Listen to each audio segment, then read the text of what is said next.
এক জঙ্গলে থাকত এক সাহসী সিংহ। তার নাম ছিল সুপার সিংহ। সবাই তাকে অনেক ভালোবাসত, কারণ সে জঙ্গলের সব প্রাণীদের সাহায্য করত। তারপর সে রাস্তা দিয়ে যাইতে যাইতে হঠাৎ টিকুর সাথে দেখা। টিকু দেখতে পেয়ে তাকে বলে, সিংহ ভাই, আজকে কোথায় রওনা দিয়েছো? কাকে বাঁচাতে যাচ্ছ আবার? আজকে কেউ বিপদে নাই মনে হয়। আজকে আর কোথাও যাব না, আজকে একটু বিশ্রাম নিব।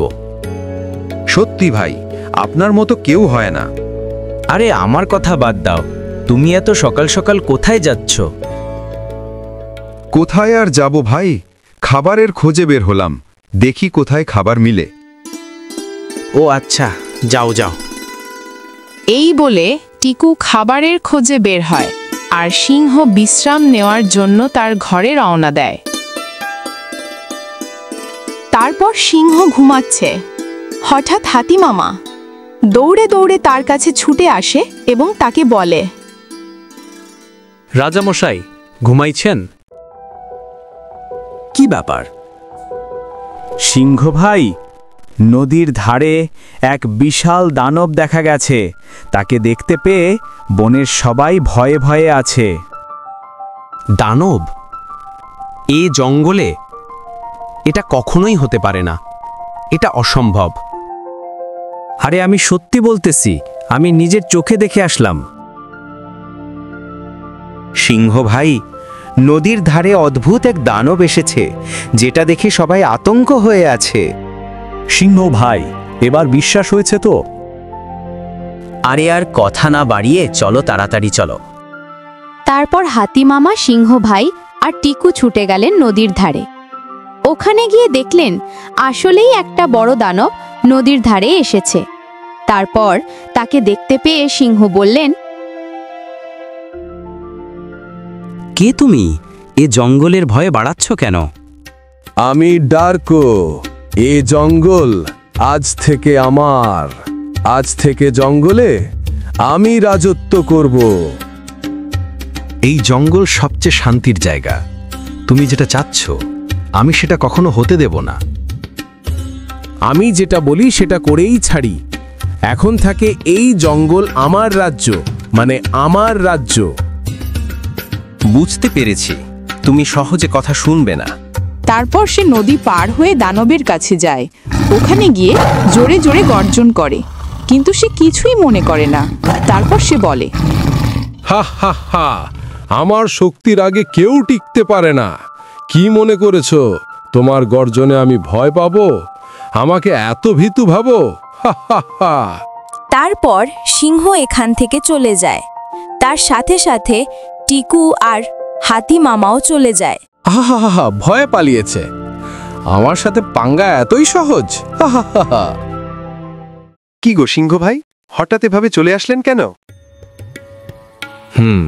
তার সাথে এভাবে পারা যাবে না, অন্য ব্যবস্থা করতে হবে।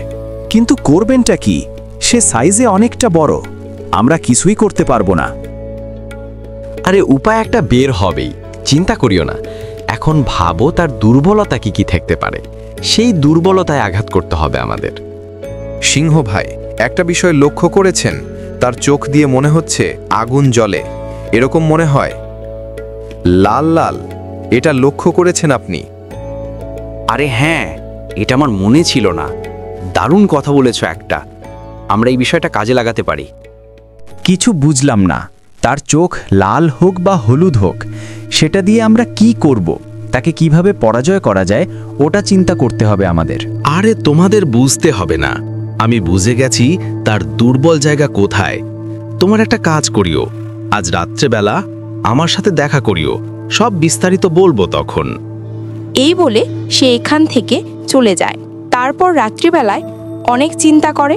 তারপর কিছুক্ষণ পর টিকু আর হাতিমামা চলে আসে।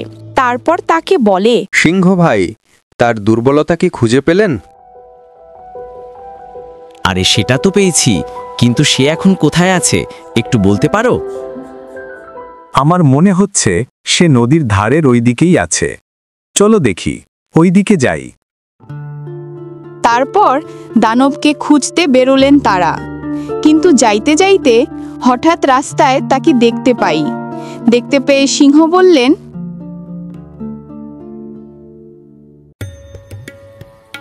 আরে বা, এত মেঘ না চাইতে বৃষ্টি। মিঠু, তুমি তাড়াতাড়ি করে একটা জাল নিয়ে আসো। তারপর মিঠু একটা জাল নিয়ে আসে। সে জাল দিয়ে দানবকে বন্দি করে ফেলে। তারপর সকাল হওয়ার পর যখন তার হুঁশ আসে তখন সে বুঝতে পারে যে সে বন্দি হয়ে আছে। তারপর সে বলে, কি ব্যাপার, আমাকে বন্দি করেছে কেন? তুমি কথা দাও, তুমি জঙ্গল ছেড়ে চলে যাবে, তাহলে আমরা তোমাকে মুক্তি করে দেব। ও, তোমরা কালকের কথাটা মনে রাখছো। আরে শোনো, আমি এখানে এমনি ঘুরতে এসেছি, আমি খারাপ মন্তব্য নিয়ে আসিনি। খারাপ মন্তব্য নিয়ে আসলে তোমাদের বন তছনছ করে দিতাম। আমি কিচ্ছু করিনি, আমাকে ছেড়ে দাও। আমি যেখান থেকে এসেছি আমি সেখানে চলে যাব। আচ্ছা ঠিক আছে, আমরা তোমাকে বিশ্বাস করলাম, কিন্তু তোমাকে জঙ্গল ছেড়ে চলে যেতে হবে। তারপর তারা দানবকে ছেড়ে দেয়। তারপর সে এই বন ছেড়ে চলে যায়। তারপর বনে আবারও শান্তি ফিরে আসে। তো বন্ধুরা, ভিডিওটা কেমন লেগেছে তা অবশ্যই কমেন্ট করে জানাবেন। আর ভিডিওটি ভালো লাগলে লাইক, কমেন্ট এবং চ্যানেলটি সাবস্ক্রাইব করতে ভুলবেন না।